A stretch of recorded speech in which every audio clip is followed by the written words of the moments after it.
Sí, gracias. Pensé que ibas a sacar alguna foto porque, como dijiste que abrieran las cámaras. Ah, sí, la foto la tenemos programada para mañana antes del receso. Ah, ok. Bueno, entonces voy a compartir para continuar.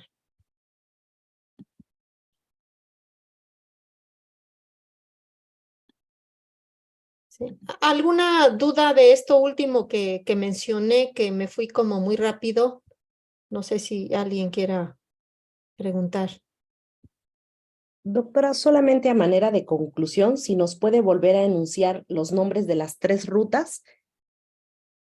Ah, ya, una no la mencioné, pero las vamos a mencionar. Ujú. Bueno, decíamos que este es el modelo cognitivo para explicar el procesamiento. Sus alcances son nada más explicar el procesamiento de las palabras online, en el momento mismo en el que el proceso se está llevando a cabo. Entonces, hay 3 rutas. La que no expliqué es la azul, pero ahorita se las voy a explicar, que es la del medio, ¿sí? Decíamos que esta ruta, la amarilla, ¿sí? Es la ruta directa, porque ¿en qué sentido es directa? Porque se llega de forma rápida al sistema de análisis semántico, ¿sí? Entonces, esta es directa y su contraparte, la verde, es indirecta. Creo que no les dije todos los nombres, pero ahorita vamos a verlo en contraposición, porque ya como les di una entrada, ya podemos entenderlo mejor. Esta es entonces la ruta directa, ¿sí? En el sentido de llegar rápido al sistema de análisis visual, y esta es indirecta, porque llega de forma muy indirecta al sistema visual, perdón, al sistema semántico, ¿sí? Esta llega directa y esta llega de forma muy indirecta, como les estoy aquí haciendo el trazo. Esta es la indirecta.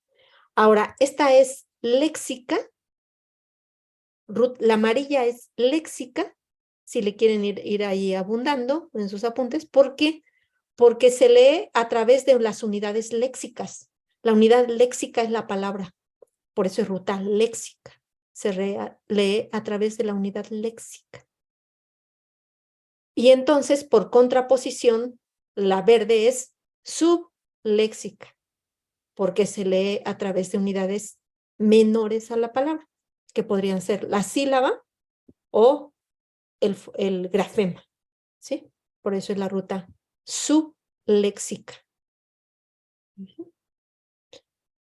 Ahora, la amarilla, vamos contrastando, ¿no? La amarilla es visual u ortográfica, porque se lee a través de la ortografía, a través de la forma visual de la palabra, a través de la ortografía. Y en contraposición, la verde es fonológica, porque se lee a través del sonido. Es ortográfica y fonológica. Si queremos hacer alusión solo al sentido, podríamos decir también visual y auditiva, a través de la vía auditiva. ¿Cuál otra más hay? También a la amarilla le podemos decir ruta automática, porque es una lectura automática, y a la verde, lectura de esfuerzo.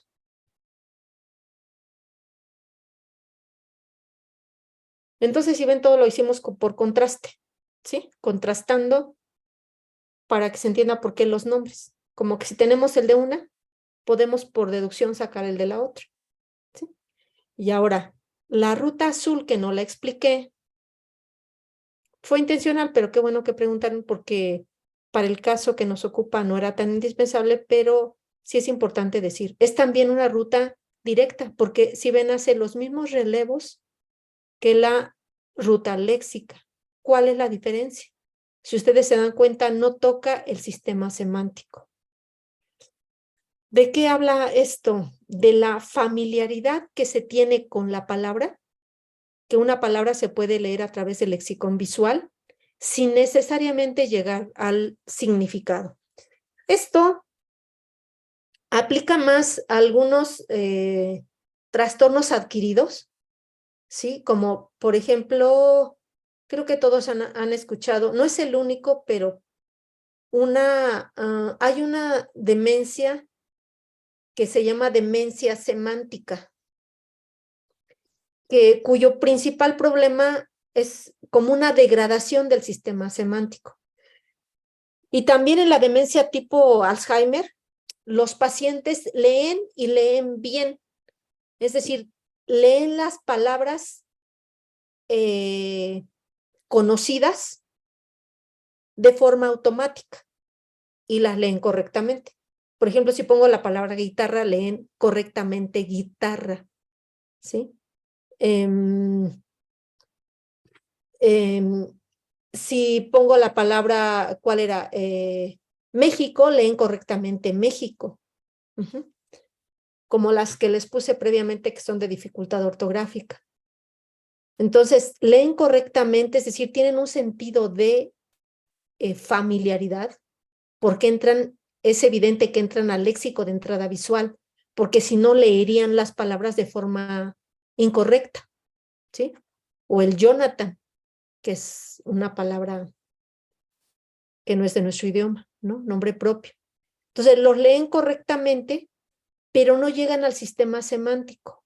Si los ponemos a emparejar palabra con dibujo, los emparejamientos van a ser incorrectos. No saben cuál es el significado de la palabra que están leyendo correctamente.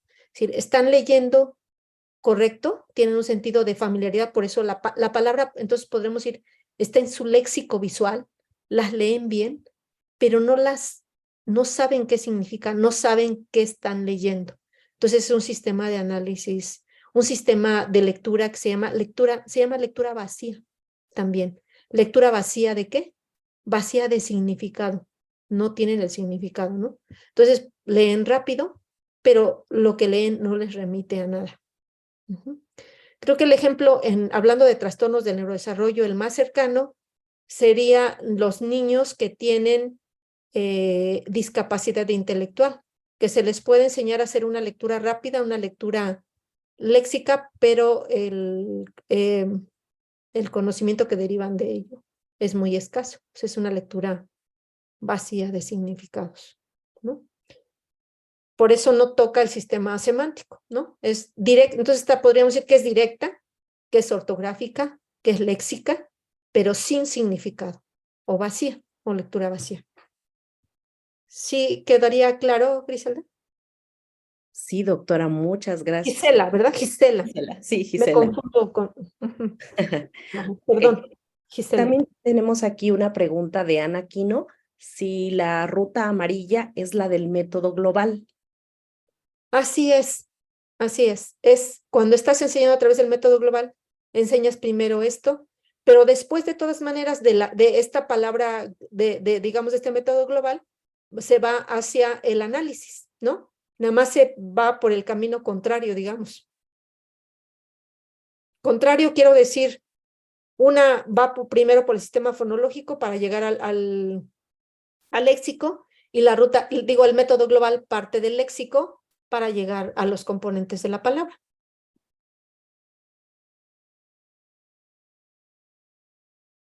Muy bien. ¿Alguna otra?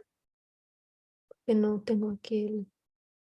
Sí, teníamos una, pero no logro verla.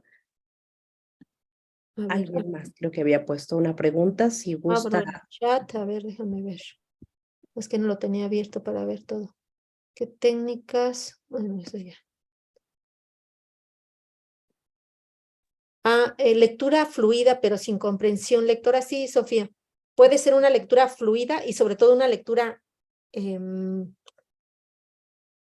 claramente léxica, o sea, claramente está pasando por el léxico, si no, la lectura sería incorrecta, ¿no? Si leyera fonológicamente sería incorrecta, y no, sus lecturas pueden ser correctas, nos damos cuenta por las palabras, decíamos, con dificultad ortográfica, ¿sí? Pero no llega al significado. ¿Cómo poder apoyar la ruta azul? Es que la ruta azul más bien nos está explicando un tipo de lectura vacía, ¿no? Pero no es la tendencia, no es a lo que, por eso no se las expliqué previamente, porque en el caso de los niños no es a lo que aspiramos. A lo que aspiramos es que lea léxicamente, pero lea con significado. Por eso en los ejercicios que yo les decía tarjetas donde esté la palabra y el significado, ¿no? Y el dibujito que representa la palabra que estamos enseñando. Gracias, doctora. Lo que pasa es que actualmente cuento con un alumno precisamente con una ruta azul, por así decirlo, Sí, que tiene una lectura fluida, pero al momento que le preguntas de qué se trata, se pierde totalmente, no logra guardar esa información. ¿Tiene que ver con la memoria de trabajo o memoria a largo plazo? ¿no es un niño con discapacidad, Sofía? No lo han evaluado, sería, de hecho, ya les había propuesto una valoración cognitiva, precisamente para ver en qué está fallando. Entonces, cuando vemos algo así, lo más recomendable es una evaluación. Claro, sí, se puede Perfecto. tratar de un niño con cierta discapacidad, porque en los niños con discapacidad lo que más falla, acuérdense, es la capacidad como de abstracción, ¿no? Ok, ajá. De abstracción, y veíamos ya cuando hablamos de la comprensión de lectura que es importante tanto el conocimiento previo, para la comprensión es importante el conocimiento previo, ¿no? Y estos niños mantienen poca información del ambiente y además la capacidad de abstracción y de inferencia y de Ujú. relación y de relacionar las cosas. Entonces, si hay estas fallas, por eso la comprensión es muy pobre, Ok, ¿sí? muchas gracias. Perfecto, Sí. entendido. También Gracias. pudiera tratarse de problemas de memoria, pero sí, por eso habría que hacer la evaluación Para ver exactamente al área cognitiva en la que completa. está fallando, ¿verdad? Sí, exactamente. Perfecto, gracias. Sí, muy bien. ¿Alguna otra pregunta con relación al modelo? Bueno, pues déjenme decirles que cuando lleguemos a la baneta les voy a decir, a ver, ¿qué estamos evaluando del modelo? con, ¿qué estamos evaluando a través de esta prueba, ¿no? O la baneta, ¿qué partes del modelo está evaluando? Entonces, pero cuando estemos en las respectivas pruebas de la baneta, pues les volveré a hacer la pregunta, ¿sí? Para que lo mantengan, le saquen fotos. Y sobre todo es como, pues una forma de tratar de aplicar lo que estamos viendo. Ujú. Y aquí nuevamente el repaso de que y que va muy en relación con la pregunta previa, para comprender la lectura es importante comprender el lenguaje oral.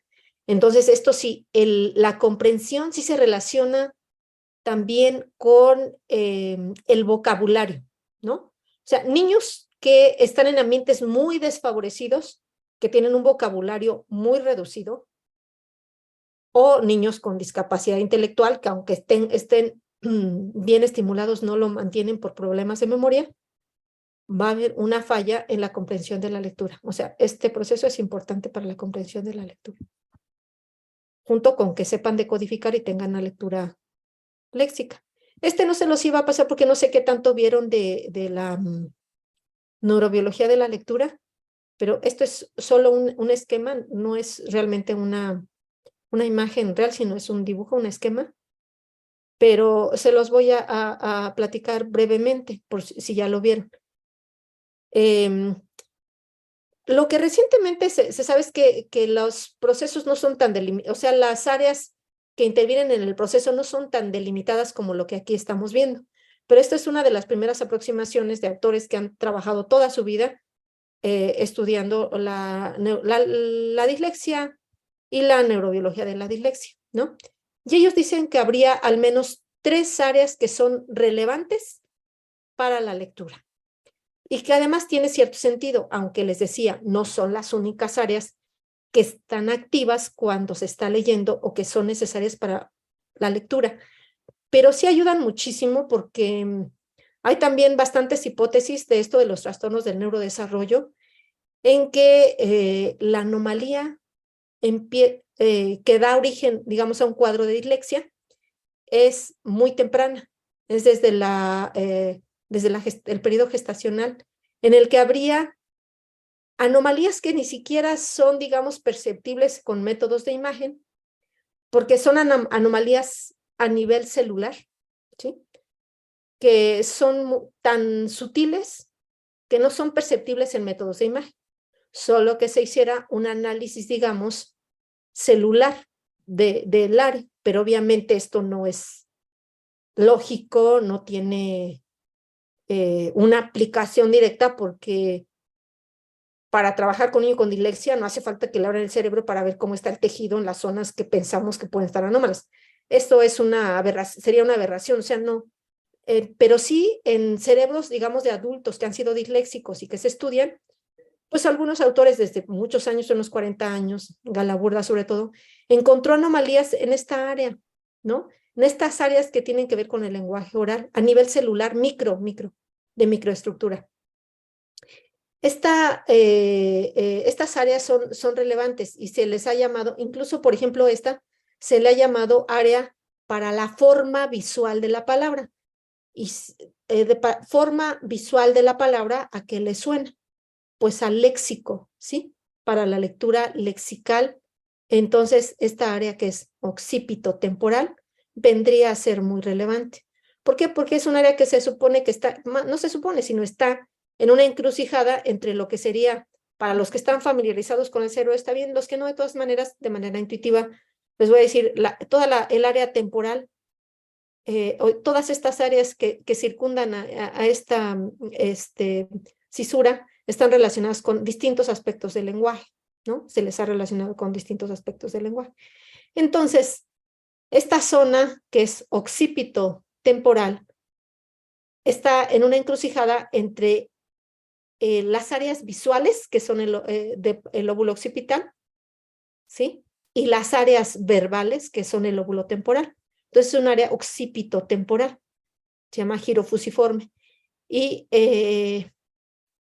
entonces esta área sería muy relevante para poder tener una memoria visual de la palabra o para llevar a cabo lo que sería una lectura léxica, ¿sí? Una lectura léxica.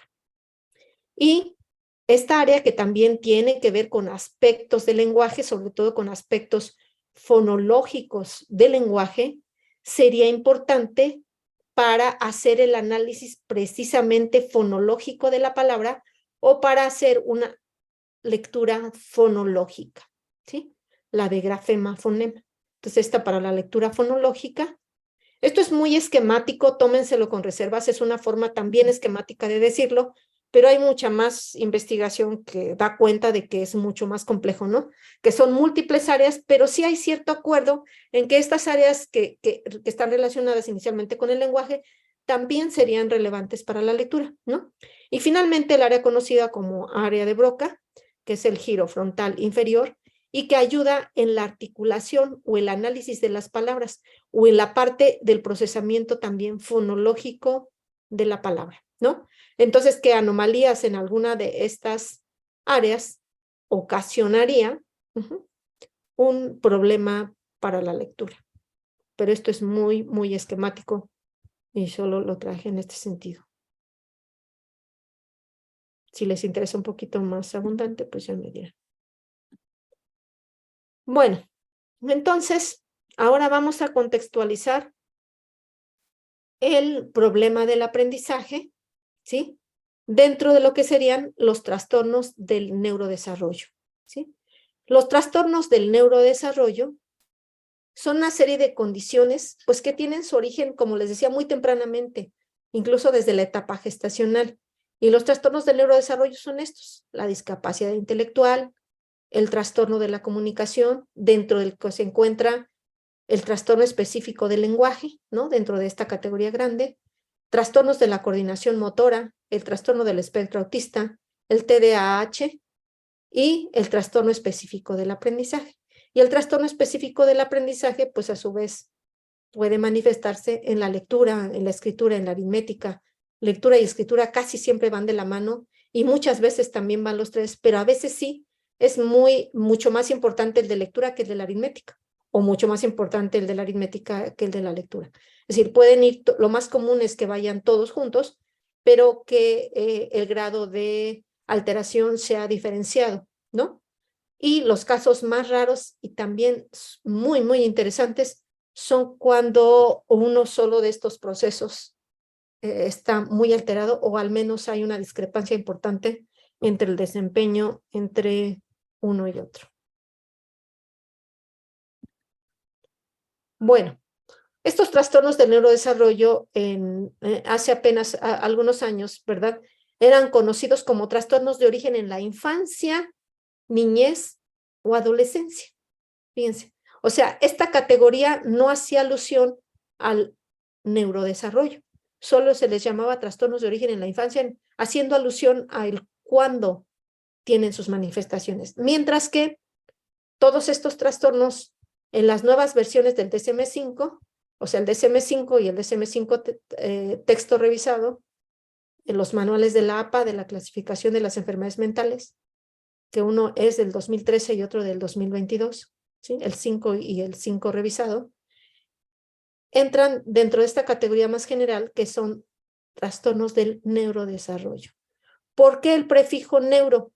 Por lo que previamente les comentaba que no solo en el caso de la dislexia, sino en el caso de otros trastornos, se ha empezado a averiguar mucho desde el punto de vista de la neurociencia y se ha encontrado que los individuos que presentan problemas de neurodesarrollo tienen anomalías también neurobiológicas. Nada más que estas anomalías son muy sutiles, o sea, no son, digamos, detectables con técnicas de neuroimagen más convencionales de las que se utilizan para diagnosticar algunos trastornos neurológicos. O sea, en estas no se observan anomalías, pero en estudios, en investigaciones, sí está muy documentado cómo hay ciertas anomalías, ¿sí? Aquí tenemos la definición de la APA, de qué serían los trastornos del neurodesarrollo, y dice que son un grupo de condiciones que inician en el periodo de desarrollo. Aunque aquí es poquito, pues el desarrollo realmente se da a lo largo de toda la vida, pero quiere decir a las primeras etapas del desarrollo, ¿no? Se manifiestan de forma temprana. En la definición de la APA dice generalmente antes de la entrada a la escuela. Dice generalmente, aunque no dice que totalmente, ¿no? Entonces, en esto, en el caso específico del trastorno del aprendizaje, no aplica porque el trastorno del aprendizaje precisamente se diagnostica cuando el niño entra a la escuela, ¿no? Cuando el niño entra a la escuela y no aprende al mismo ritmo que sus pares, es cuando se diagnostica el trastorno del aprendizaje. Entonces, esta definición general que presenta la APA, al menos para el caso de las dislexias y las discalculias, no aplicaría. En este caso en particular es una vez que entra a la escuela. Y se caracteriza por déficits, esto sí. Los niños con dislexia, con discalculia, presentan deficiencias o déficits que producen alteraciones en el adecuado funcionamiento personal, social, académico u ocupacional. Esto totalmente, ¿sí? Los trastornos de neurodesarrollo se manifiestan por déficits y causan alteraciones en la funcionalidad de la persona, sobre todo en el caso del trastorno del aprendizaje, en el aspecto académico y ocupacional, porque si alguien tiene un problema severo académico, problema para aprender, y eso le hace que desista de tener digamos, una formación a nivel superior, esto va a determinar su aspecto ocupacional. O si tiene una ocupación que sí le requiera la lectura como un proceso activo y además eficiente, pues va a tener alguna repercusión, ¿sí? Algunos otros de los trastornos pues tienen mayor repercusión en lo personal y en lo social, como el del espectro autista, el del lenguaje, etc. Aunque todos tienen trascendencia finalmente en todas las áreas. Bueno, aquí tenemos otra definición de Fernández Jaén, que dice que los trastornos del neurodesarrollo son alteraciones o retrasos. La otra definición, si ven, les subrayé lo de déficits. Déficits, alteraciones o retrasos en el desarrollo del sistema nervioso central. Aquí se asume totalmente que es la causa principal, es en el desarrollo del sistema nervioso central, aunque cabe decir que el desarrollo del sistema nervioso central se ve favorecido o no favorecido por el ambiente, que se manifiestan por disfunciones cerebrales que afectan a la capacidad para el aprendizaje y la competencia social, entre otras aptitudes, impidiendo el normal desarrollo del niño y adolescente. Esta es otra definición. Y si vieron en esta definición de trastornos del neurodesarrollo, hablábamos de retraso, de trastorno y de déficit, pero cada uno de estos términos tiene una connotación diferente. La de déficit que menciona el DSM-4, pues es pérdida. Cuando se tiene algo y se pierde, hay un déficit, ¿sí? Deficiencia, algo que está funcionando pero no al nivel que debe, no alcanza el nivel esperado. En una prueba podríamos hablar de un déficit porque tenemos una norma, ¿no? Un estándar, una desviación o desviaciones, y sabemos a través de la norma, que puede ser la media, la mediana, en donde se ubica un niño con relación a su grupo a sus pares, ¿no? En ese caso podríamos hablar de deficiencia o de que no alcanza el nivel esperado. ¿Esperado con qué? Pues con base en su edad y su condición. Retraso es una demora en alcanzar los hitos del desarrollo. Entonces, retraso hablamos cuando, no sé, el niño no leyó en el primer grado de primaria con una enseñanza formal, pero leyó en el segundo, entonces podríamos decir que lleva un año de retraso, ¿sí? O la edad del desarrollo está por debajo de la edad cronológica. Esto lo usábamos mucho los psicólogos de hace tiempo, ¿no? De decir qué tanto la edad mental se desviaba de la edad cronológica. Y esto ha sido un poquito rebasado porque ahora se usa más para medir, digamos, en el caso de la discapacidad intelectual, el grado de funcionalidad de la persona, más que el coeficiente intelectual o la edad mental. Pero bueno, esto se utilizó mucho y también en el caso del trastorno de la lectura, pues digo, y de todos los del neurodesarrollo se utiliza porque parte del supuesto que va a alcanzar lo mismo, pero lo va a alcanzar de una en un tiempo posterior al esperado, ¿sí? Pero ¿qué pasa con los niños que tienen una dislexia real?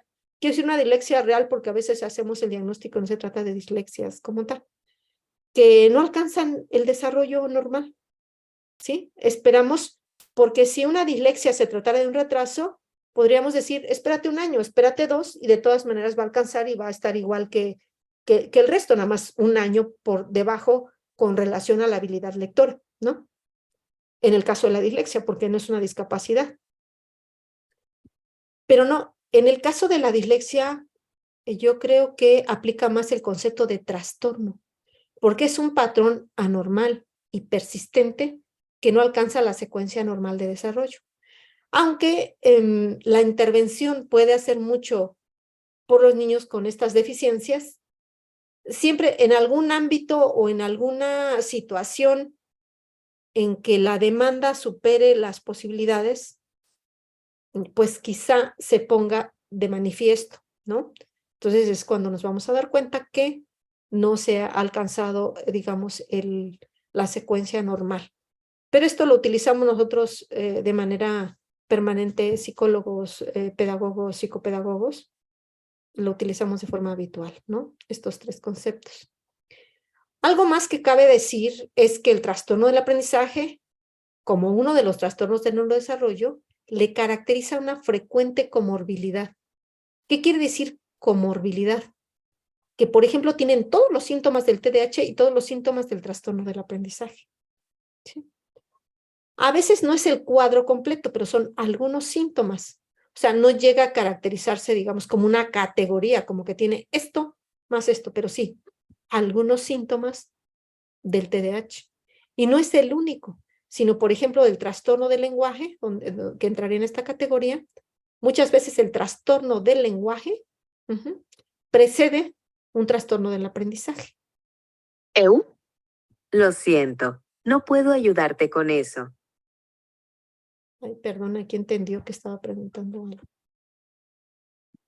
Permíteme un segundo para quitarme.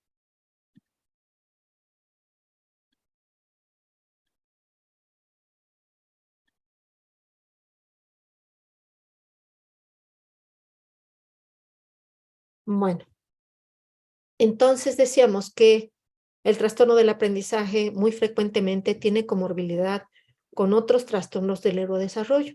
Y entonces el diagnóstico se complica un poquito más, ¿no? Porque debemos de conocer también de otros trastornos. Y decíamos, en el caso de lo que voy a hablar es del aprendizaje, ¿no? Que lo más frecuente es que sea con el TDAH y con el trastorno de la comunicación. ¿Por qué?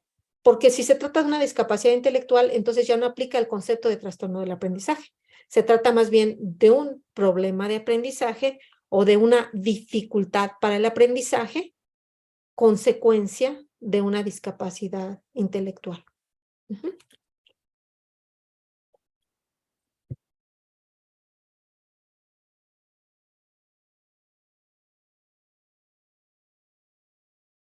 Ahora vamos a ver cuáles son los criterios para diagnosticar el trastorno del aprendizaje. De acuerdo al DSM-5, las habilidades, primero, uno de los criterios es que las habilidades académicas estén sustancialmente y cuantificablemente por debajo de la edad. Que causen alteraciones, esto ya lo habíamos dicho, en actividades escolares, laborales y de la vida cotidiana, o sea, que afecten la funcionalidad del individuo. Esto es uno de los criterios diagnósticos. Uno. Esto sustancialmente no lo, digamos, no, como decimos los psicólogos, no lo operativizan, o sea, no se da una definición operacional de qué se entiende por sustancialmente. En el manual anterior decía 1 o 2 desviaciones estándar, pero la diferencia entre un niño con una desviación estándar y 2 es mucha, ¿no? Y ahora se dice 1,5 desviaciones estándar. O sea, los niños tienen que estar muy por debajo, ¿no? Lo que podríamos decir es al menos una desviación estándar. Y además, de acuerdo con el propio manual, esto no es mío, sino tiene que ser cuantificado, cuantificablemente. Esto yo lo subrayé, pero lo dice el manual. Entonces, si dice que tiene que estar sustancialmente y cuantificablemente por debajo de la edad, quiere decir que tenemos que administrar instrumentos estandarizados, ¿no? Y es aquí donde les digo de las bondades de la Vanetta, que nos permite hacer el diagnóstico de trastorno específico del aprendizaje y saber qué tanto el niño está desviado en los aprendizajes escolares básicos, que serían la lectura, la escritura y la aritmética. Entonces nos permite cuantificar, sí. Y también de forma, digamos, paralela al dato a la cuantificación, podemos de manera cualitativa decir cuáles son las principales dificultades del niño. Y el manual dice que esto se tiene que hacer a través de la administración de instrumentos estandarizados y la evaluación clínica. Es decir, de acuerdo al manual, el punto de vista es que se usen los instrumentos, pero también que se use lo que le llamamos el ojo clínico, ¿no? O la evaluación clínica. Bueno. Estos problemas, ¿sí? Inician durante los años escolares. Inician entonces durante la etapa escolar. Pero puede ser que no se pongan de manifiesto o depende de la severidad. En muchos casos pues, se puede ser que desde los primeros grados se diagnostica porque es muy severo. Porque además, en el caso del trastorno del aprendizaje, el nivel de severidad es bien amplio, ¿no? Puede ser leve, moderado o severo. O sea, hay varios niveles. Hay casos tan severos que los niños ya, no sé, de 8 o 10 años, son incapaces, digamos, de diferenciar las vocales, ¿sí? Y ya hay casos en que solo hay una, digamos, disfunción porque los niños no leen a la velocidad requerida. O los niños solo cometen algunos errores aislados en la precisión de la lectura, pero no son errores tan importantes, ¿no? Entonces, decíamos, el nivel de severidad puede ser muy variable. Y en los casos sutiles o leves, solo se ponen de manifiesto cuando los requerimientos son superiores a la capacidad del individuo. Solo cuando se les hacen demandas fuertes o de velocidad, de precisión, por trabajo, por escuela o por algo, es cuando se ponen de manifiesto. Y estos son criterios que se les llama de exclusión, que no se explican mejor por discapacidad intelectual. Ya decíamos que la discapacidad, en la discapacidad intelectual hay un problema importante para aprender, por supuesto, pero se explica por una falla global en múltiples habilidades, ¿no? Además, lo que caracteriza a la discapacidad, pues es su amplia disfuncionalidad en múltiples y la pobre adaptabilidad al ambiente, ¿no? Para cubrir con los requerimientos que se esperan con base en su edad. Tampoco se explicaría una dislexia por falta de corrección de la agudeza visual auditiva. Entonces, esto nos va guiando, si se dan cuenta, esto nos va guiando a qué tenemos que hacer para un diagnóstico de trastorno del aprendizaje. Primero, usar instrumentos estandarizados, basarnos en la observación, la evaluación clínica. Tenemos también que descartar discapacidad intelectual. Descartar problemas visuales o auditivos. También debemos descartar otros trastornos mentales o neurológicos.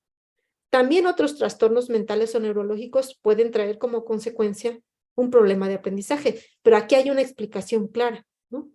Por ejemplo, una secuela de una meningitis o de una encefalitis, lo que es otra cosa que es frecuente en población infantil es la epilepsia, ¿sí? La epilepsia, que es un trastorno neurológico. Entonces, cuando diagnostiquemos estos casos, vamos a decir un problema o una dificultad de aprendizaje, ¿no? En el contexto de un problema neurológico, puede ser este o este, o sea, cualquiera de los que tengamos, ¿no? O un trastorno mental asociado. Sobre todo llama a guardar o a reservar el término de trastorno específico cuando podamos descartar todas estas fallas. Una vez que descartamos la discapacidad intelectual, que el niño ve y oye bien, ¿sí? Que no tiene adversidad psicosocial, que no ha estado en un ambiente sumamente desfavorecido, ¿sí? O falta de dominio del idioma de instrucción académica, como los niños migrantes y esto, ¿no? O que ha tenido un problema pedagógico también importante o una inadecuada instrucción educativa. Una vez que descartamos todo eso, podemos diagnosticar un trastorno específico del aprendizaje. Pero es solo el cómo lo vamos a poder diagnosticar, ¿no? Y también el diagnosticar trastorno específico del aprendizaje, pues tiene relevancia para la intervención, porque la intervención va a ir dirigida a un niño que cuenta con recursos cognitivos, ¿no? Otros que no, a lo mejor fallan algunos que son necesarios para el aprender la lectura, la escritura, las matemáticas, pero no tiene un problema general, intelectual, ¿no? Entonces esto, pues tiene más recursos cognitivos que un niño con discapacidad intelectual. También estar seguros de que ve y escucha bien, los pone en otro nivel, y que no está bajo un tratamiento por una enfermedad neurológica o una enfermedad mental, también, ¿no? O sea, es una cosa adicional. Y que no ha sido sometido a adversidad psicosocial. Es decir, todo esto nos va guiando en cómo tratar al niño y cómo diagnosticarlo. Cómo diagnosticarlo primero y cómo tratarlo, ¿no? Pues por eso es bien importante la historia clínica, porque si en la historia clínica detectamos alguna de estas cuestiones, también es una dificultad de aprendizaje, pero no es específico.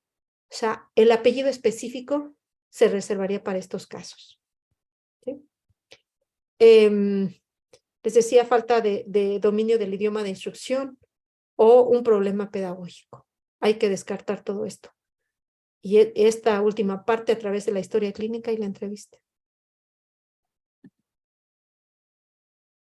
Bien, vamos a hablar ahora del trastorno específico, pero ya con dificultades en la lectura. ¿Cómo se manifiesta? Se manifiesta de esta forma. Leen, el síntoma principal es falta de exactitud o inexactitud y el enlentecimiento y esfuerzo en la lectura de palabras. Si yo les digo lectura inexacta, lenta y con esfuerzo, estoy segura que muchos de ustedes van a pensar, está haciendo una lectura fonológica, inexacta, lenta y con esfuerzo. ¿Sí? Entonces, los ejemplos serían leer las palabras en voz alta, de manera incorrecta, lenta, con vacilaciones, como decían previamente, frecuentemente adivinando las palabras. ¿Sí? Tiene dificultad en pronunciar las palabras. Y esto que les acabo de relatar es lo que también se conoce como dislexia del desarrollo. Por eso, previamente les mencioné que trastorno específico del aprendizaje y dislexia del desarrollo casi son sinónimos. ¿Pero por qué no son sinónimos?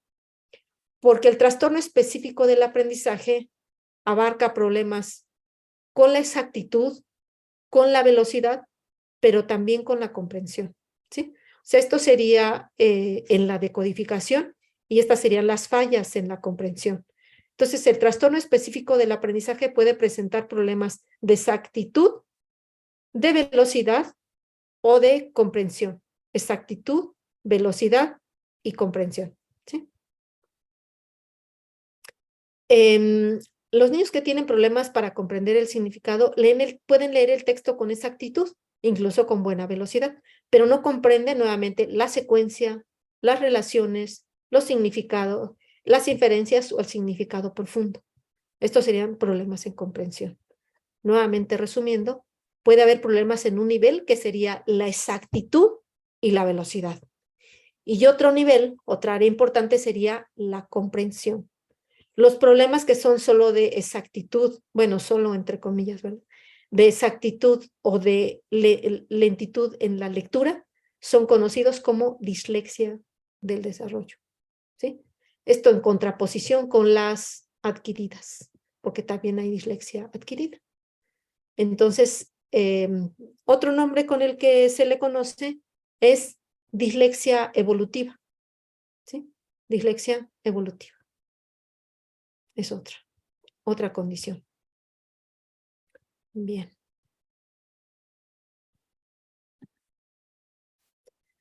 En el trastorno específico del aprendizaje, lo que se debe de evaluar, pues son los tres dominios, ¿no? Lectura, porque muchas veces les decía el problema de la lectura va junto con un problema en las matemáticas o en la expresión escrita. Entonces, por eso es que no podemos, digamos, dedicarnos solo a lectura, porque entonces estamos como interviniendo en un área, pues importante, porque la lectura es muy adaptativa, es muy necesaria, pero también las matemáticas, por ejemplo, ¿sí? Entonces, lo que tenemos que evaluar en la lectura es la precisión, ¿sí? La velocidad, o que también se conoce como fluidez de lectura, y la comprensión. Estas serían, digamos, las grandes áreas. Y en la expresión escrita, la ortografía, la corrección gramatical, la puntuación y finalmente que pueda expresarse por escrito con claridad y que organice bien su expresión escrita. En matemáticas, algo que se conoce como el sentido del número. El sentido del número no es nada más recitar los números, sino es entender el número. O sea, entender el número quiere decir saber que al 78 primero es menos que una centena y que atrás del 78 está el 77 y que arriba del 78 está el 79 y que si me salto 2 del 78 voy a llegar al 80. Ese es el sentido de los números. No solo el nombre, ¿no? Sino también como una ubicación mental de esos números y su lugar exacto que ocuparían, digamos, en una recta que inicia en el 0 y va al infinito y que también va hacia atrás cuando entendemos los números negativos. Bueno, y también en las matemáticas, pues, ser capaz de memorizar las operaciones aritméticas. O sea, de saber que 10 por 10 son 100 que 5 por 5 son 25, que 2 por 5, 10. Esa es la memorización de operaciones aritméticas. Porque si no se memorizan esos datos, entonces, pues toda la parte aritmética va a ser también pobremente automatizada. Porque para hacer cálculos más complejos necesitamos remitirnos a los que primeramente automatizamos. Así como en la lectura automatizamos las palabras, aquí tenemos que automatizar o memorizar algunos datos aritméticos. Y luego, pues, saber hacer el cálculo correcto y fluido, hacer las operaciones básicas de acuerdo con el nivel de suma, resta, multiplicación y división. Y hacer razonamiento matemático o que lo evaluamos con problemas aritméticos. Entonces, creo que la Vanetta de verdad que les abarca prácticamente todo esto, ¿sí? Por eso creo que les sirve para hacer el diagnóstico de trastorno específico, siempre y cuando se excluyan los criterios que previamente mencionamos, ¿no? Entonces, la Vanetta sola sirve, pero sirve también cuando se evalúa el nivel intelectual, porque entonces nos permite decir si es un trastorno específico, ¿no? O como en el caso que nos comentaban previamente, que puede estar en el contexto de una discapacidad intelectual. Quizá el perfil en la Vanetta se vea igual, pero la causa, lo que hay en el fondo, no va a ser lo mismo, ¿no? O sea, va a tener dificultades en lectura, en matemáticas, pero va a tener dificultades en múltiples áreas, mientras que el niño con dislexia pues va a tener mucho más delimitadas las fallas. Entonces eso es lo que hay que evaluar y eso es lo que abunda la Vanetta. Y nuevamente decíamos, nos vamos a ahorita centrar un poquito en lo que sería la dislexia del desarrollo.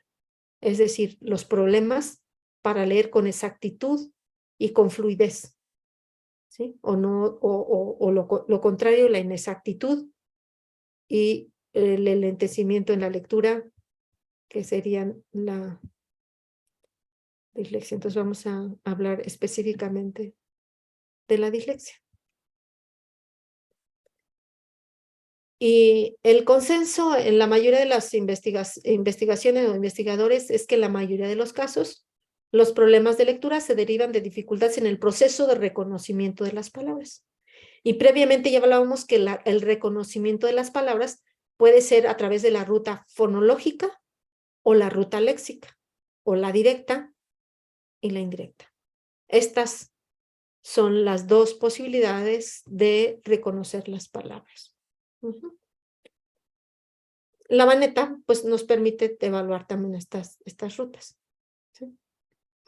Entonces las dificultades que se dan en la adquisición de este proceso se conocen como trastornos del aprendizaje de la lectura, ya lo habíamos mencionado, o dislexias del desarrollo, ¿sí? Cualquiera de los dos términos, aunque ya decíamos que la dislexia del desarrollo es más, un término más también aceptado en el DSM-5, pero más delimitado que el trastorno específico, ¿sí? Aquí hay un ejemplo de cuáles serían las fallas en la dislexia. Sería un problema en decodificar, tenemos otra vez la palabra gato, una falla en decodificarla. Las barras implican que son fonemas, ¿no? Decodificar, saber decir gato, o para reconocer de forma global la palabra. Entonces, estas habilidades de decodificación o de reconocimiento de la palabra estarían mal, estarían deficientes, mientras que las habilidades generales de inteligencia, de vocabulario, de razonamiento y de formación de conceptos estarían normales. Por eso decimos que la dislexia no es un problema de inteligencia. Los conceptos están bien, nada más que estos no pueden llegar a través de lo escrito. O sea, el niño no tiene acceso a través de lo escrito, ¿sí? Para poder llegar al significado. Por lo tanto, diríamos que el problema está previo aquí, pero de todas maneras sería un problema para la comprensión de la lectura, porque no se puede, como no se entienden los signos, no se relacionan, con los conceptos que ya se tienen, ¿no? Por lo tanto, también de forma indirecta hay un problema para acceder al significado, pero es indirecto porque el problema básico está en las etapas previas.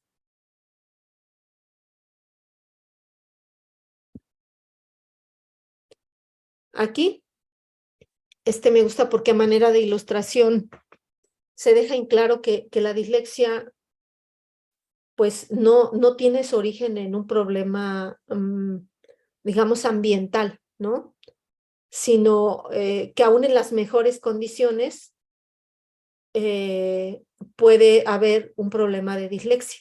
Uh-huh. Y fíjense, en 1896 se publica este caso, 1896.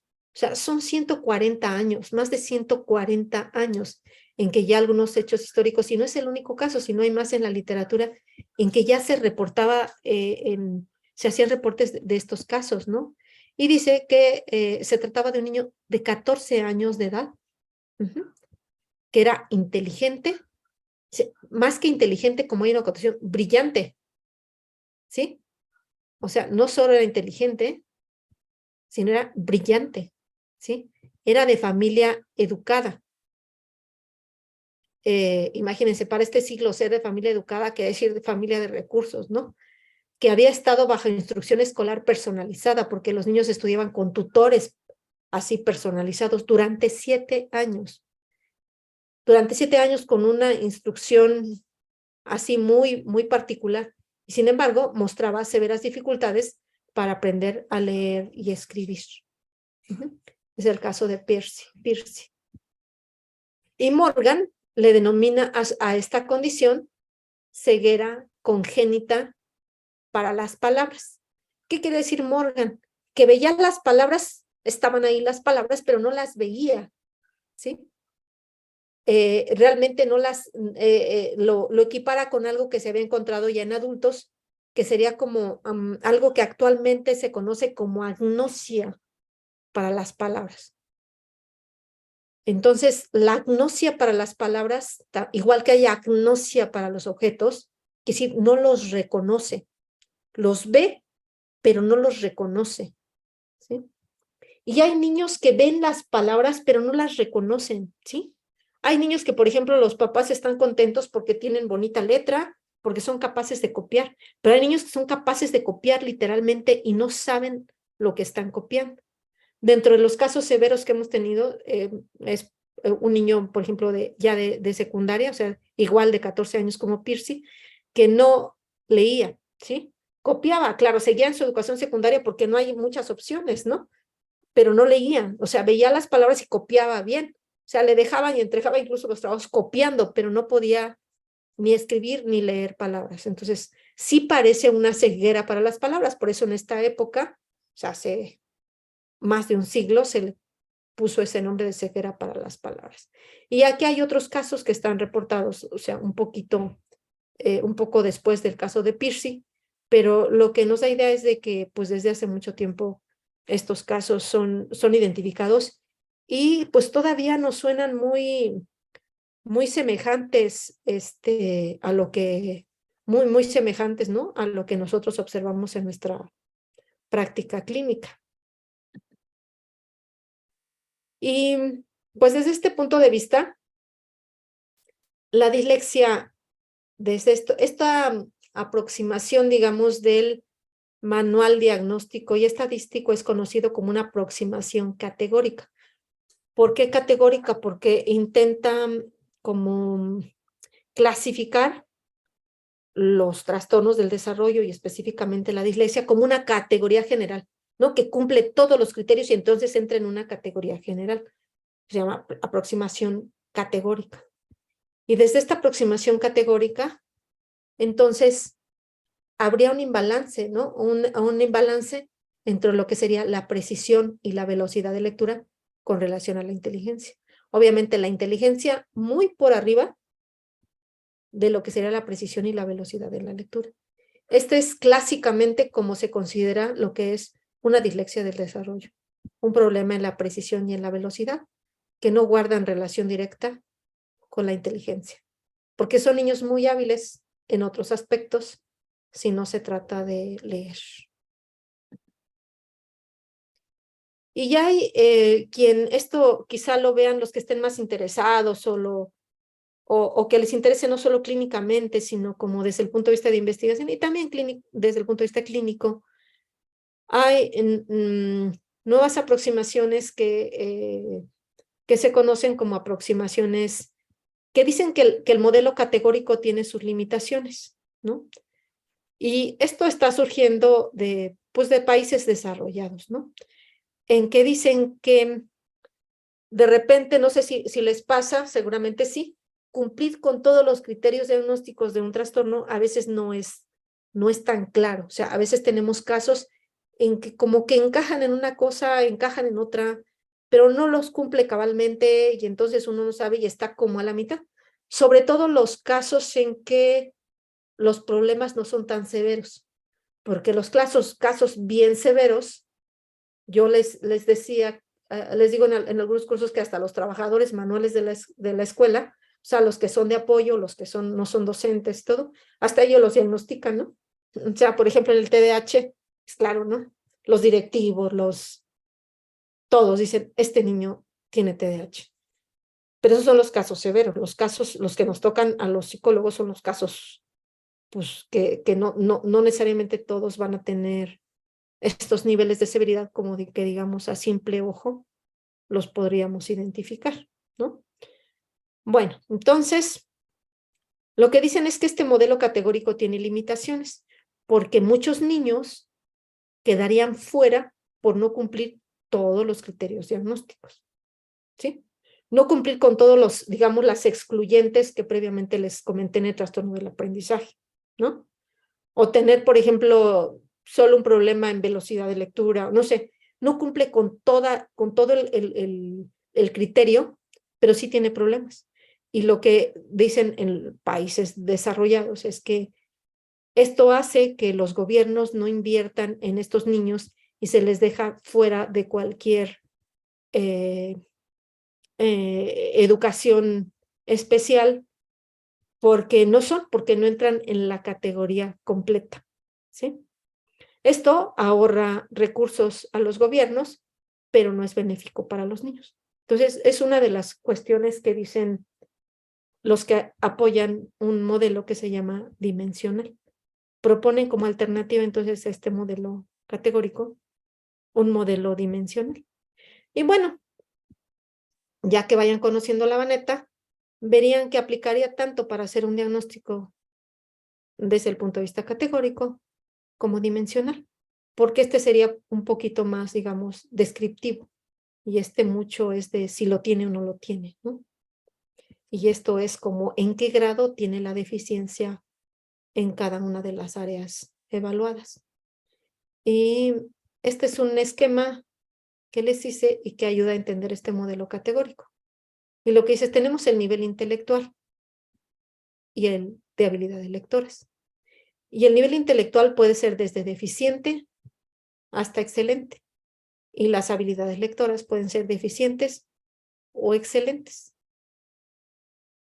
¿Qué pasaría con un niño con discapacidad? Tendría un nivel intelectual deficiente y habilidades lectoras deficientes en general. Aunque hay algunos niños que tienen deficiencia, pero pueden adquirir la lectura con un cierto nivel, por ejemplo aquí.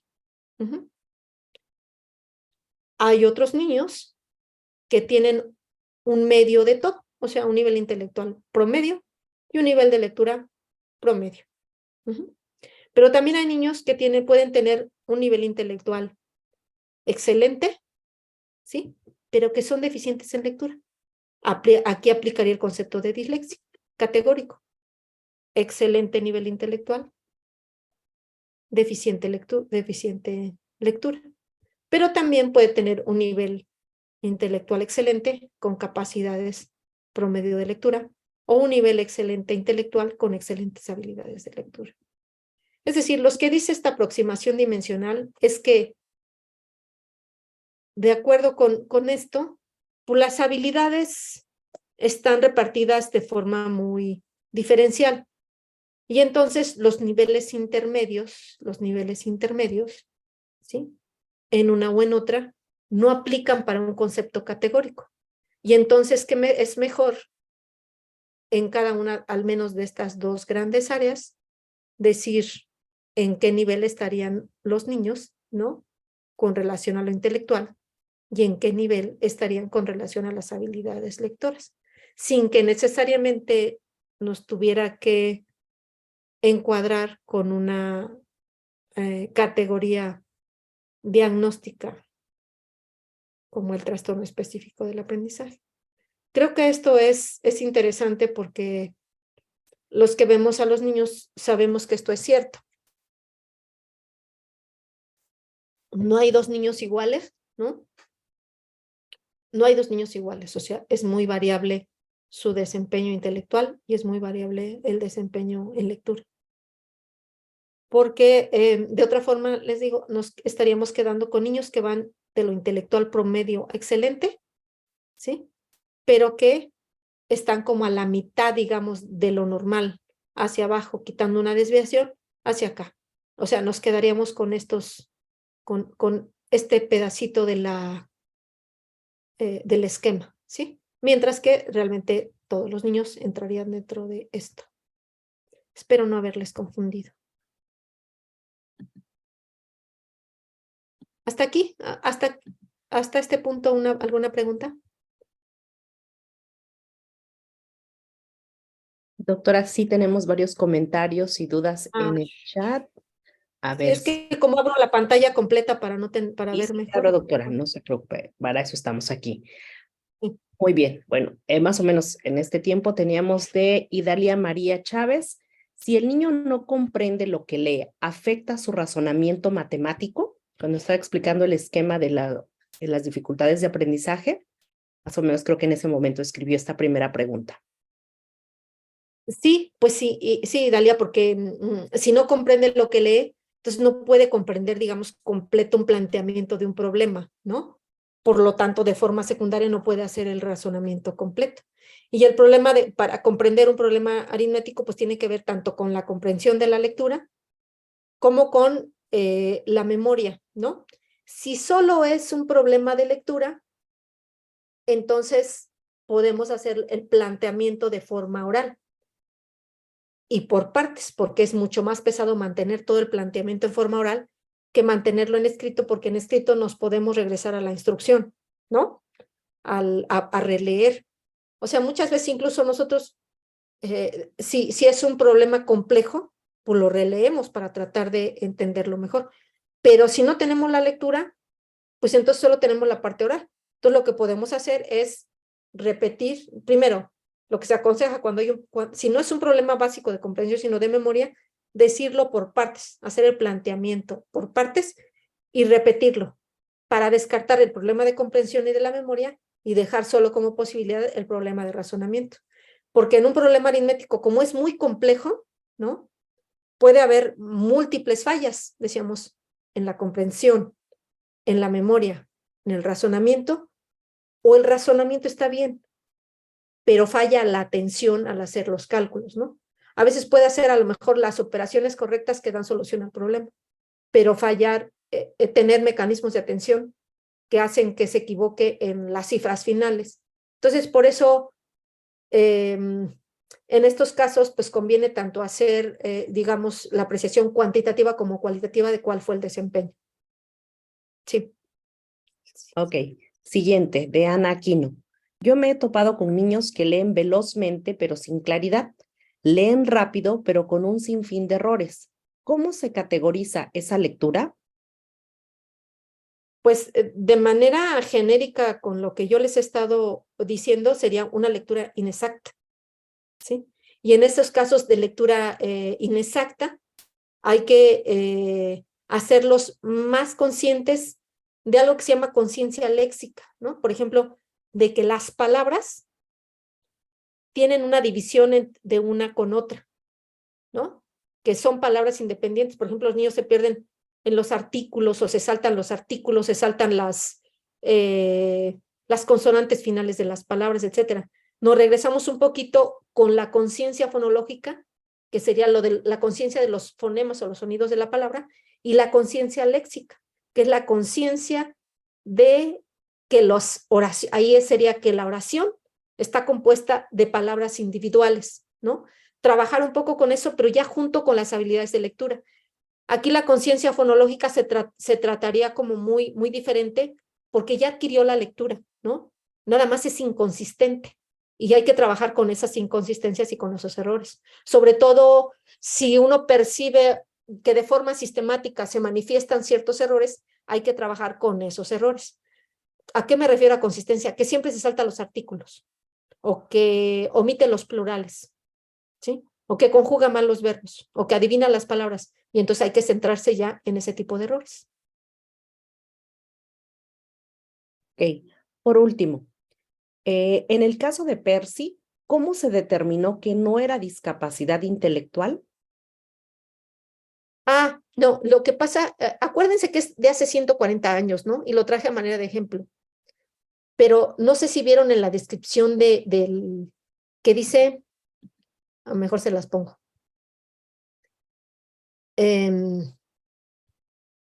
Dice, aquí está en inglés, ¿sí? Era el hijo mayor de padres inteligentes, el segundo niño de una familia de 7.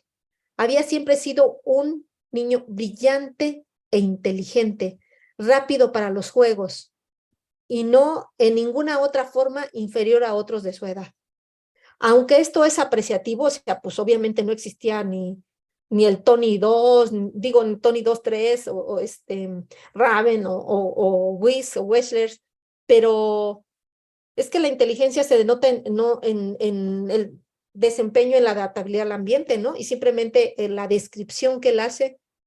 Primero dice que era brillante, inteligente a su opinión. Imagínese un profesor o un tutor, ¿no? De esas épocas históricas, pero que además le percibe rápido para los juegos, en ninguna otra forma inferior a otros de su edad, pues nos está dando toda la información, ¿no? Obviamente era una persona como observadora. Sí. Hasta aquí, doctora, agotamos las preguntas de la cajita del chat. Si alguna de las participantes, de las estudiantes, tiene alguna otra pregunta, pues haga accionar la manita arriba. Al parecer no, doctora. Podríamos ¿No? continuar. Gracias, Ok. muchas gracias. Sí, de acuerdo. De todas maneras, al final va a haber una sesión de preguntas para cerrar todo este tema, ¿sí? Bueno, entonces estábamos hablando de las dislexias, ¿sí? Y las dislexias, decíamos, son problemas para leer las palabras. Desde el punto de vista cognoscitivo y con base en el modelo previamente descrito, ¿sí? Las dislexias se caracterizan de acuerdo a la vía que está afectada, ¿sí? Y se identifican dos tipos. Cuando hay alteraciones en la vía fonológica o subléxica, yo espero que si ya les digo la vía fonológica o subléxica, yo ubique, ¿no? Que era la tercera ruta. Cuando hay alteraciones en la vía fonológica, se llama dislexia fonológica. Y cuando hay alteraciones en la vía léxica, lo más, digamos, idóneo sería que se llamara dislexia léxica, ¿no? Porque rápidamente haríamos la asociación. Pero en este caso se llama dislexia de superficie, ¿sí? Para cuando lo encuentren en los textos como dislexia fonológica y dislexia de superficie, sepan a qué hace alusión. Y nuevamente aquí la repetición, decíamos que la vía visual o directa, o sea, la léxica, es la que utiliza un lector entrenado para comprender la palabra escrita. Y la vía fonológica la utilizan los lectores jóvenes, porque encuentran muchas más palabras que no les son familiares, ¿sí? También en el inicio de aprendizaje de la lectura. La utilizamos cuando estamos aprendiendo a leer y en los primeros años porque encontramos muchas palabras que no conocemos, ¿no? Entonces utilizamos esta vía. Y también decíamos, para nosotros que ya somos entrenados, permite la lectura de pseudopalabras. Esto es solo un repaso de las dos vías principales, ¿sí? Y las alteraciones, de acuerdo con cada una de estas vías, pues pueden ser en la vía, en la vía subléxica, dando pie a la dislexia fonológica, y en la vía léxica, dando pie a dislexia de superficie. Aquí era solo un repaso de esta área que ya se las... Serían nada más los de pelo y ponerte un diplomado. Ahí creo que alguien dejó ya, el micrófono. Aquí nada más para reiterar que que pues es el área a la que más se le apuesta, ¿no? En el caso de las dislexias, porque permite leer palabras como un todo.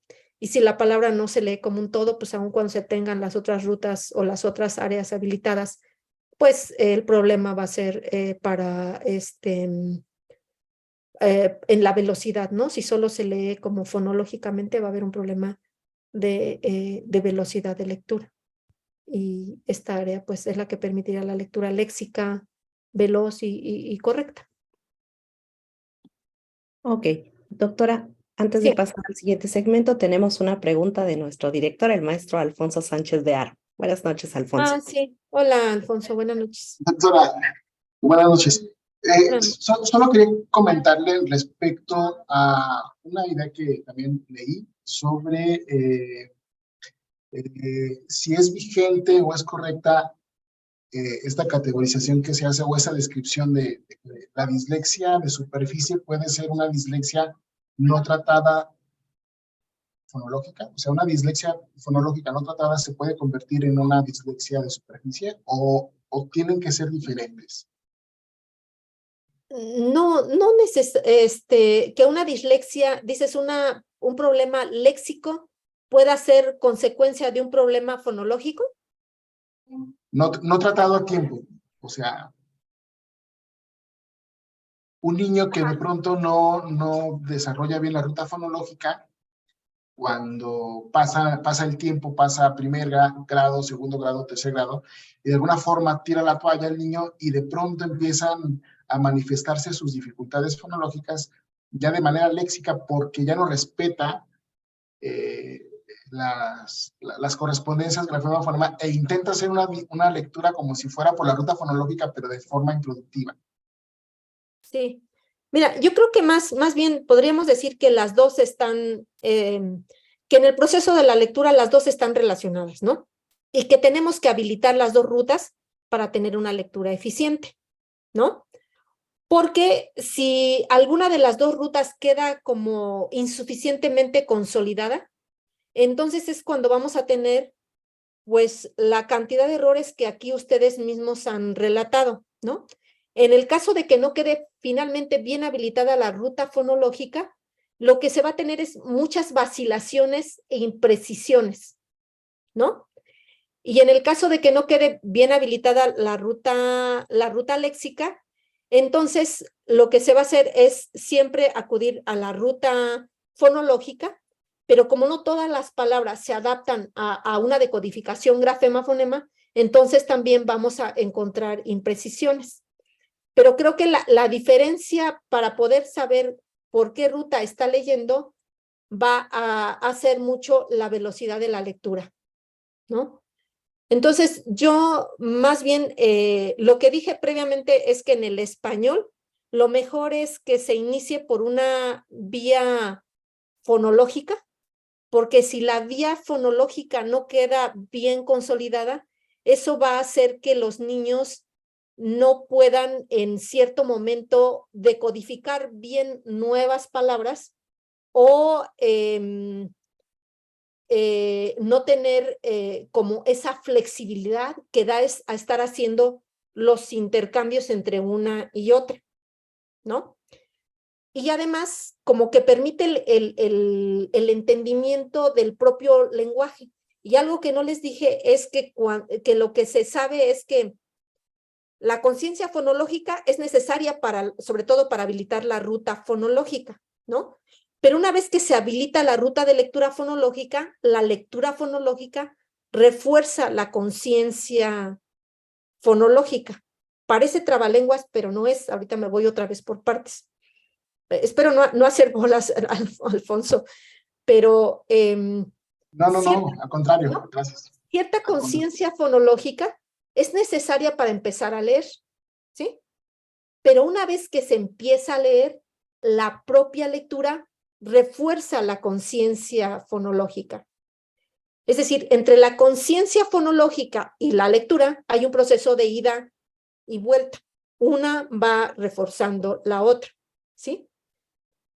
Por eso en los casos de imprecisiones en la lectura, es conveniente regresarse un poquito a consolidar lo fonológico. Sobre todo si uno percibe, les decía, de forma sistemática algún tipo de error. Algún tipo de error son, por ejemplo, los diptongos, ¿sí? Las inflexiones de los verbos, los plurales, las palabras derivadas, etcétera, ¿no? Entonces, si uno percibe ya dónde está esto, puede regresarse un poco a lo fonológico. A lo mejor ahorita pongo ejemplos. La palabra pan, ¿no? De la palabra pan se derivan múltiples palabras. Entonces, a lo mejor el niño lee lexicalmente la palabra pan, pero como no conoce la palabra panadería, entonces el resto lo lee por la ruta fonológica. Y hasta que hace lecturas repetidas es que esa palabra panadería también pasa a formar parte de lo léxico. Entonces, por eso hay niños que tienen errores, digamos, que se perciben como ya en edades tardías, como impresiones, hay que regresarse un poquito a lo fonológico y sobre todo ya analizar, irse directamente a los errores reforzado con la lectura, ¿no? Y luego a lo léxico. Creo que ya contesté de más con relación a lo que me preguntabas, pero yo creo que son más bien, lo debemos de ver como dos formas de leer que se complementan entre sí y que tanto fallas en una como en otra se manifiestan en la lectura, ¿no? Sí, sí, muchas gracias, doctora. Pero no que una lleve exactamente a la otra porque ocupan mecanismos distintos. Uno ocupa un mecanismo que ya llamábamos fonológico, auditivo, analítico, y la otra, la forma global de la palabra, ¿no? Visual, ortográfica. Entonces, más que llevar una u otra, se complementan. Pero en todo caso, sí podríamos decir que lo fonológico puede preceder, ser previo a lo léxico, ¿no? Ay, Alfonso, espero haber contestado. No, claro que sí, doctora, muchas gracias, le agradezco muchísimo. Gracias. Si tenemos alguna más, no, ¿verdad? Creo que no. En la cajita del chat ya no, doctora, pero si alguna más de las compañeras o compañeros tiene alguna pregunta, pues este es el espacio para que abra su micrófono, levante su manita. Pues, no, al parecer, pero muchas gracias también por la pregunta, Alfonso. Nos sirvió Sí, mucho. porque, Gracias. Gracias a usted. porque pues realmente es mucho más fácil, digamos, explicarlo en lo teórico, ¿no? Que ya cuando uno ve los casos particulares. Aunque se ayuda la comprensión de estos modelos, pero acordémonos que un modelo o una explicación teórica es eso, un modelo o una explicación. Y otra cosa es el fenómeno real. Es decir, los casos particulares, ¿sí? Se manifiestan de alguna forma. Y el que uno conozca la teoría o conozca un modelo le ayuda a interpretar ese caso. Pero también hay casos que sobrepasan la posible explicación, ¿no? Ayudan, pero no lo explican del todo. Y también tenemos que reconocer que hasta el momento hay ciertas limitaciones en el conocimiento, por eso no podemos entender toda la complejidad que hay detrás de los procesos, ¿no? Y tengan en cuenta esto, cuando yo les hablo de modelo, les hablo realmente de algo que está simulando la realidad, pero que es perfectible, ¿sí? Que alguien después puede decir, no, fíjense que la información no iba por aquí, o que ahora se sabe que la lectura es de esta forma. Entonces, por eso, pues lo principal es en este tipo de cuestiones, sobre todo los que estamos no solo viendo la clínica, sino también en investigación, siempre el llamado que hacemos con los alumnos, con los clínicos y con todo, es a tener como una flexibilidad de decir, tengo cierto conocimiento que me ayuda a interpretar, me ayuda a evaluar, me ayuda a concluir y me ayuda a intervenir. Pero ese conocimiento no es fijo, ¿no? O sea, hay algún momento en el que esto se puede mover y tengo que readaptar mis métodos para hacerlos más eficientes. Porque hasta el momento esta conceptualización no sé si se den cuenta, pero nos permite acercarnos desde cualquier perspectiva, ya sea la global, ¿no? O sea, la fonológica, de una hacia otra, o sea, ir de lo global hacia analizar los sonidos o de los sonidos hacia lo global, pero hasta ahorita conceptualizados como formas necesarias y complementarias, ¿no? Pero también tener la flexibilidad de decir, mira, aquí hay otro método, otra aproximación, y a lo mejor en algún caso, pues es aplicable, ¿no? O aquí haya una explicación distinta que ya rebasó esta, también. Entonces, yo creo que lo más importante es tener un pensamiento que nos permita asimilar esto, pero dejar la flexibilidad o como la puerta abierta para reconsiderar posibles explicaciones. Esta sería mi aspiración, a que no se queden las cosas como receta de cocina, sino se queden como en lo que va el conocimiento hasta el momento, es esto, ¿no? Por ejemplo, esto que les comentaba del modelo dimensional, esto apenas está como empezando a trabajar, pero sí es importante que lo conozcan, ¿no? Porque posiblemente esta aproximación categórica en poco tiempo sea rebasada por una aproximación distinta. O que también se diga, no, esta aproximación dimensional no fue muy útil y pues quede como pues, algo más del conocimiento que no trascendió hasta la parte clínica de forma importante. Muy bien, pues vamos entonces a hablar ya de la evaluación, el tiempo que nos dé. ¿Sí? Y bueno, vamos a repasar un poquito. Decíamos que hay deficiencia, o se ha considerado que el procesamiento fonológico es nuclear a la dislexia. Ahora, cuando les dije que es nuclear, también les dije que explica una gran cantidad de casos, pero no explica todos los casos. Entonces, quiere decir que la dislexia es muy compleja, ¿no? Que en muchas ocasiones podemos hacer una intervención fonológica y posiblemente va a mejorar, pero que en otros casos posiblemente la falla principal no estaba en lo fonológico, ¿no? Sino estaba en otros procesos.